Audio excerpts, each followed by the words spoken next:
I had my computer to go down, so I had my iPad with a morning.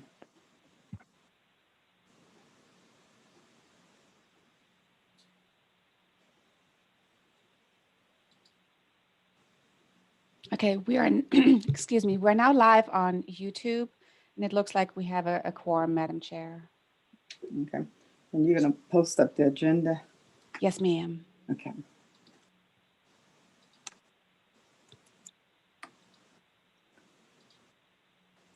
All right, here we go. Okay, thank you. There we are. Good morning. I am Patricia Page, and welcome all of you to our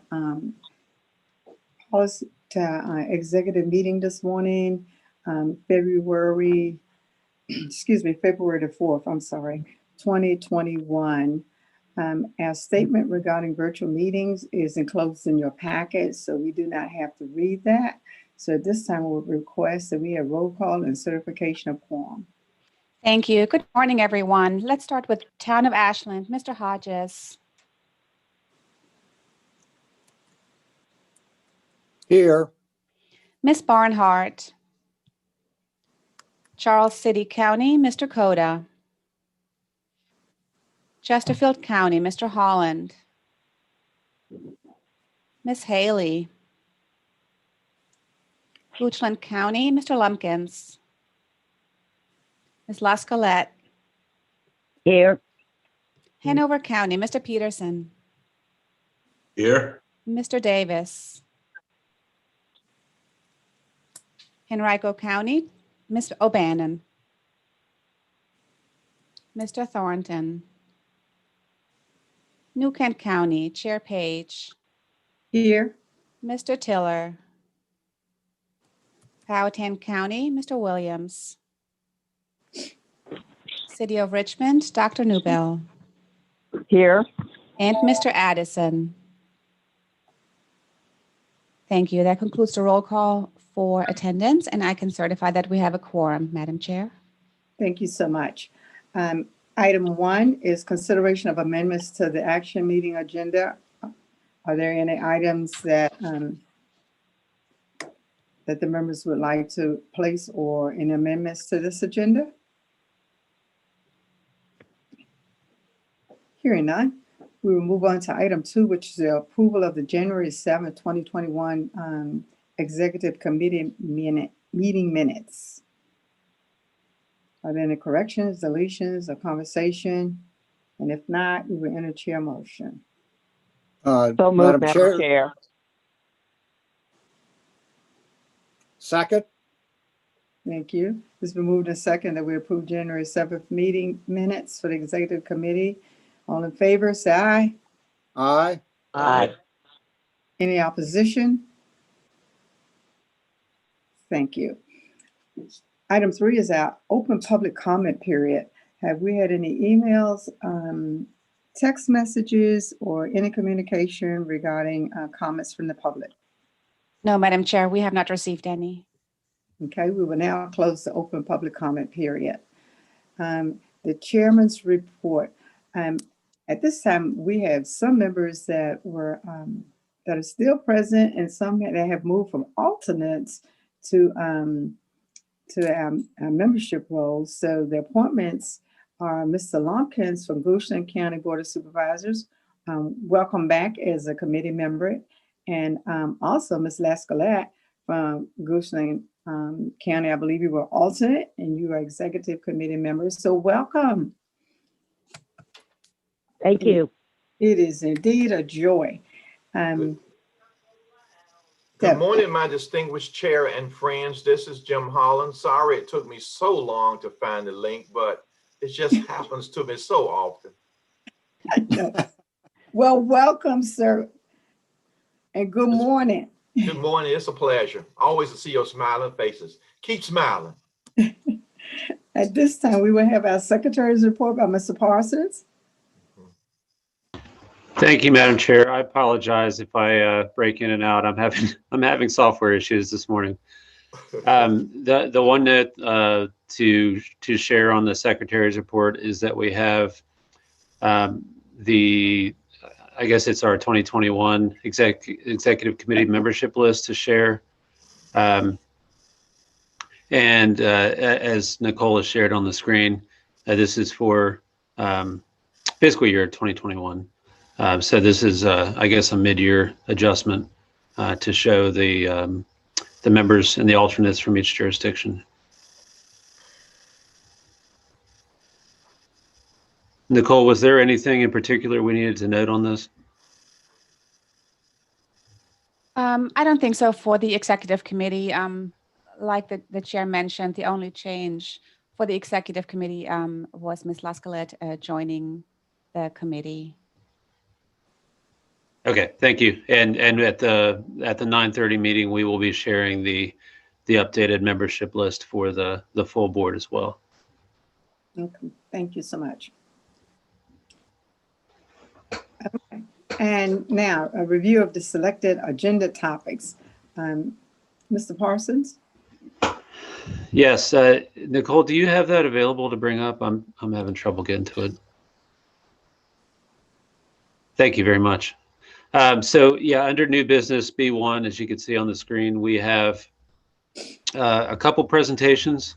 The first is an update on federal performance measures, and it's going to be two perspectives. The first, Andrew Pike from the Office of Intermodal Planning and Investment is going to be with us to talk about updates at the federal level and how those have impacted the state goal setting process for performance measures.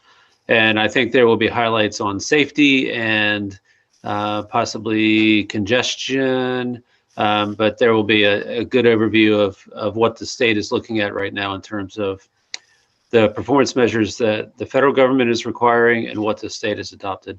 And then Greta Ryan from our staff is going to be giving a response to that and talking about what decisions that staff is recommending.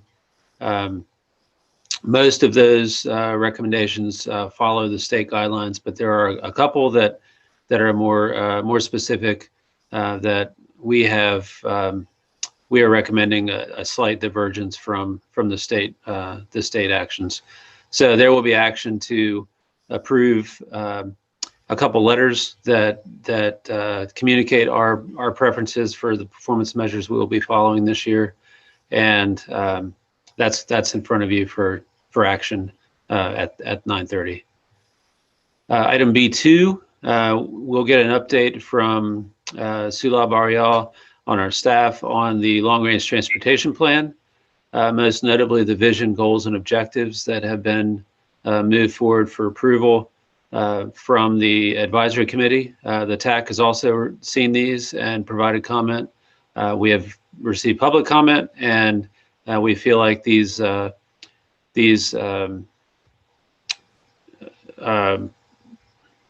aspirational goals and the vision statement are at a point where they're ready for your review and approval, so that we can continue on with the long-range transportation planning process. And Sulab and staff will be available to answer other questions as well related to the long-range plan. Madam Chairman, I have a question. Yes, ma'am. On the vision and guiding principles, I don't see anything about funding. Shouldn't that be one of your guiding principles? No, ma'am. That's not our intention. The guiding principles, as I said, are supposed to be aspirational, especially the vision and goals. The objectives are related specifically to performance measures that we can track, but the whole concept of doing the long-range transportation plan is that it has to be fiscally constrained, and that is reflected in the actual planning document itself. So we will certainly be attuned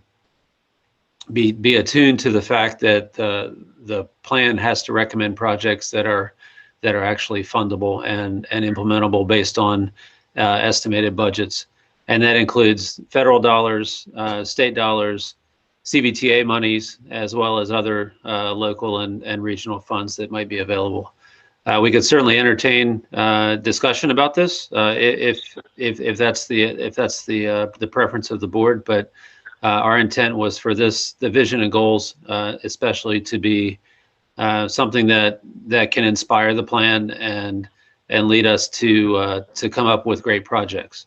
The practical implementation of the projects will be contained in the plan, as I said, but that's not the intent for the vision and goals.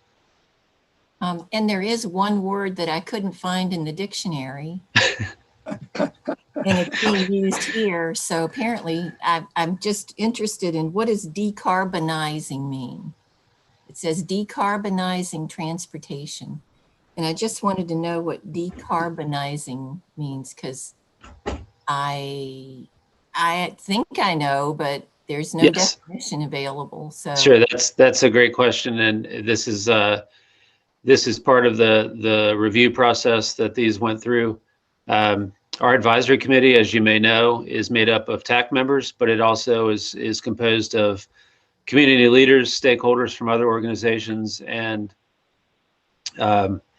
many folks that are plugged into the transportation planning process. So it's a large group, and this is the committee that is guiding the development of the long range plan.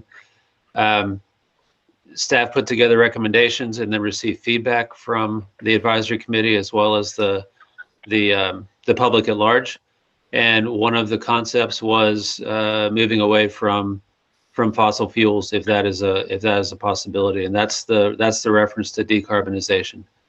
well, So taking away. That's not what it says. See, that when you decarbonize transportation, that is not the way I read it. It could be when you say what you just said is not what that says. I mean, that's what I'm getting at.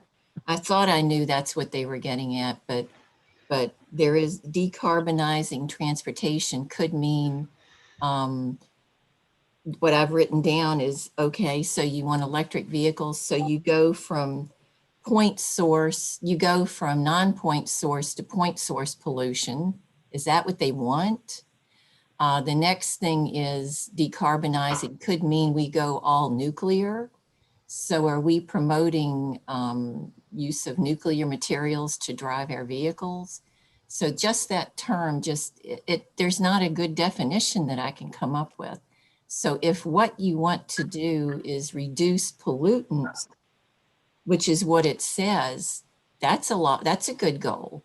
But that term decarbonizing transportation, because we have natural gas, but natural gas produces carbon, we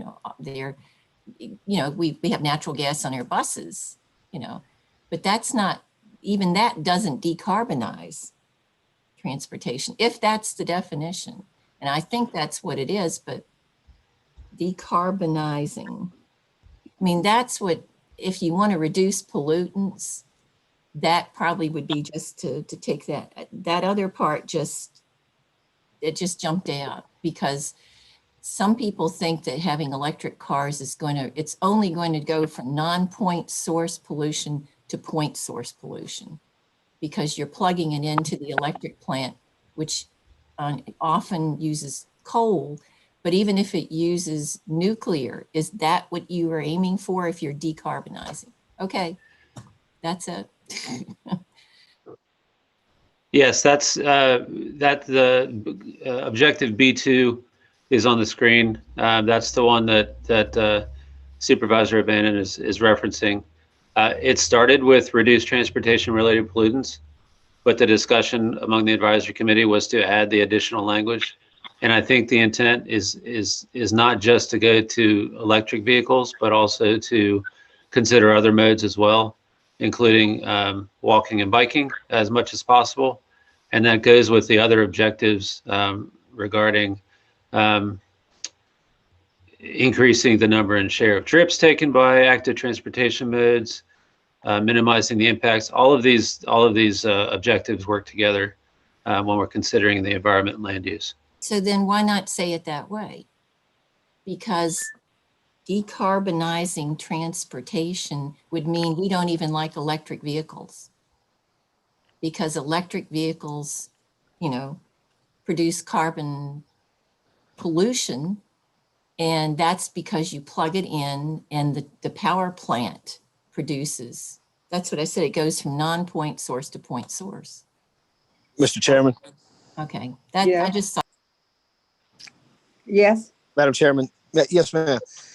So I think to Supervisor O'Bannon's point, Sean Davis from Hanover, we often put in our legislative agendas here and throughout the region that we support certain legislation or we support certain initiatives, but we always try to make sure that we don't look like we're the originator of certain things that we can't originate. So supporting good initiatives is one thing I think for this organization, but to decarbonize, I agree with Pat on that. It's going to be a catchphrase. I know why we want to put it in. I think right now the political environment is, hey, let's get some of these catchphrases. There's very little we're going to do to decarbonize with this organization. And I think some folks are going to say, well, what's y'all's role? I mean, we'll support sound environmental policies. We'll support, less impact on roads, and we support all kinds of environmental things that help the region and help our constituency. But I don't know that we have any impact over the decarbonization of anything. And it looks like we put a catchphrase in there just so we can check a box and say, right now we're against that too, and we know that's going to change. And the other thing that has come back is, particularly with electric vehicles, had a lot of folks in these areas that are starting to say that the production of batteries is a huge carbon producer. So I just, not to diminish or be disrespectful to the draft and those who put time and effort into it, but it seems to me it's more of a catchphrase that we have no control over. And I think we want to be careful. We always support sound environmental policies. I mean, who wouldn't, right? Everybody wants clean water, clean air. And I think that's kind of where we need to be. And then lastly, the explanation that was given for that seems to be much better in the draft to use the explanation that was just given instead of using that phrase. That just my points. Thank you, ma'am. You're welcome. Mr. Parsons, do you want to respond to that? No, this is great conversation. This is exactly why we're presenting a draft for the approval of the board. So if there are recommendations to change language in the draft, that's why we're here. We appreciate the interest and the feedback. Absolutely. Madam Chair, Yes, Mr. Hodges. Mr. John Hodges. I was going to ask the question if you were willing to entertain it. It's on this, or I could wait till the 9:30 meeting. The question is about the vision. In the town of Ashland, we're all about safety, and the goals and objectives do reference safety. I noticed the vision statement did not appear to reference safety, and the vision would be the transportation system in the Richmond region will reliably connect people. It would seem we might want to reliably and safely connect people. Madam Chairman, Hanover would support that as well with our sister locality, Ashland. We think that's an important point to have in our objective. Thank you. Thank you, Mr. Hodges and Mr. Davis. And we'll make note of that. And thank you for the conversation. This is indeed a draft. Are there any other comments or recommendations? Madam Chair, Yes, ma'am. can you hear me? I wasn't sure because I haven't been on one of your Zoom calls. So I guess raising the hand doesn't, we just kind of jump in. Is that how we're doing it? But at any rate, I strongly agree with Ms. O'Bannon and Mr. Davis's comments on the decarbonization. Now, how are we doing this? Are we making a recommendation from our committee, our board, to the full committee? Is that correct? Yes, ma'am. Okay. I would strongly support eliminating the decarbonization phrase, and I also support the safety, including something on traffic safety in this as well, as Hanover and Ashland has indicated. Thank you. Yes, ma'am. And we'll make, Madam Chair, this is Jim Holland. Maybe environmentally friendly might be better. How about that? Well, I think people recognize what that means. Okay. Just a suggestion, Madam Yeah, Chair. yeah, well, we're gonna bring, yeah. during a policy board meeting, we're gonna bring this back to the full board.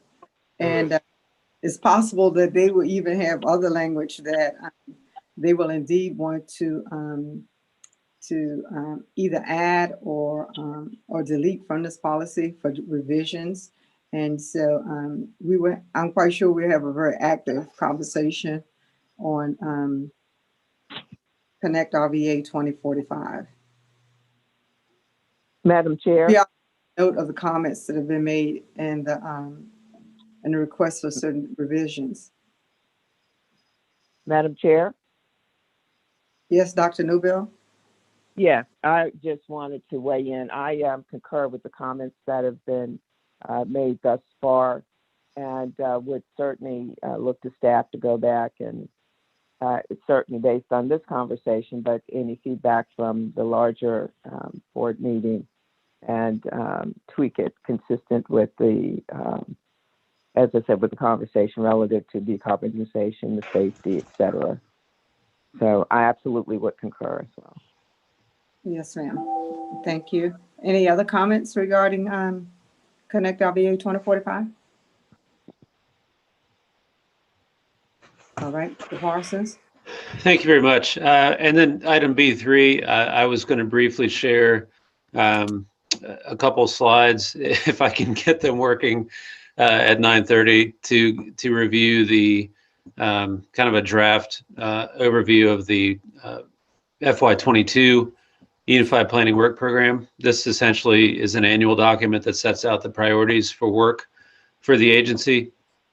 Many of the same work tasks that we have undertaken for this fiscal year are projected to be undertaken next fiscal year, but I'll highlight a couple differences and one or two things that we really want to focus on for next year based on the work in the community, the feedback we've gotten on our work practices this year, and some other ideas.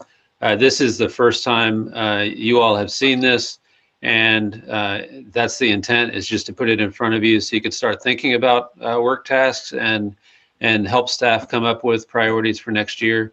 Our goal ultimately is to have this work program adopted by the full board in May, if not June. June would be last minute, but so this would take effect July 1 of 2021. So this is just a first blush overview of what the work program might contain. And then moving on to C1 and C2, we have our transportation agency updates from VDOT and DRPT, as well as a meeting report from the Community Transportation Advisory Committee. Okay. Is that all, sir? That is it for the agenda overview. Okay. Thank you for your presentation. Now we will move on. We will move on to our next item, which is other business. And so I'm asking for our present members if is there anything else that you would like to discuss or add on the other business today?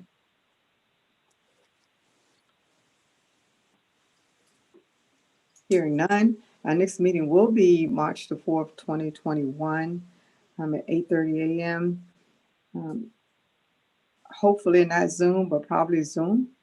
And if there's no other discussion, comments, then we will move for adjournment and reconvene with the policy board at 9:30. Thank you, Madam Chair. Thank you for your attendance. I hope we can all get on. I'm going to stop. All right. See you at 9:30. Thank you, Madam Chairman. Thank you. More than welcome.